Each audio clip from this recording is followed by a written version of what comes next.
April 1944 മുതൽ June 1944 വരെ ഈ കൊഹിമ, നാഗാലാൻഡിലെ കൊഹിമ കുന്നുകളിൽ വെച്ച് ബ്രിട്ടനും ജപ്പാനും രണ്ടാം ലോകമഹായുദ്ധത്തിൽ നടത്തിയ നേരിട്ടുള്ള പോരാട്ടത്തിൽ കൊല്ലപ്പെട്ട 1420 പട്ടാളക്കാരുടെ സോൾജേഴ്സിൻ്റെ ശവക്കല്ലറകളാണ് ഇവിടെയുള്ളത്.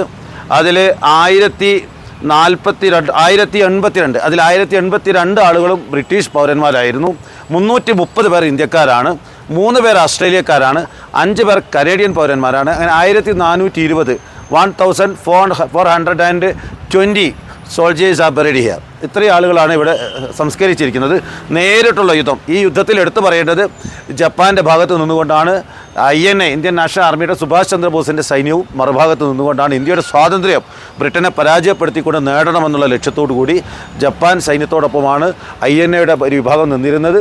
അങ്ങനെ ബ്രിട്ടൻ ഒരു ഭാഗത്തും ജപ്പാൻ മറുഭാഗത്തുമായി നടന്ന യുദ്ധത്തിലാണ് ഇത്രയും ആളുകൾ കൊല്ലപ്പെട്ടത്.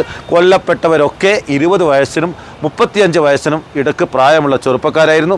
ഓരോ സ്ഥലത്തും എഴുതി വച്ചിരിക്കുന്നു. ഇവിടെ മുകളിൽ തന്നെ എഴുതി വെച്ചത്, ഞങ്ങളുടെ ഇന്നിനെ നഷ്ടപ്പെടുത്തിയിരിക്കുന്നത് നിങ്ങളുടെ നല്ല നാളേക്ക് വേണ്ടിയാണെന്ന് നാട്ടിൽ പോയി പറയണമെന്ന് എഴുതി വെച്ചിരിക്കുന്നു. ഓരോ ശവക്കല്ലറയിലും എഴുതി വെച്ചിരിക്കുന്നത് അച്ഛൻ്റെയും അമ്മയുടെയും സഹോദരന്മാരുടെയും വളരെ സങ്കടത്തോടു കൂടിയുള്ള വാചകങ്ങളാണ്. നമുക്ക് സ്വർഗത്തിൽ വീണ്ടും കാണാമെന്നുള്ള വാചകങ്ങളാണ്.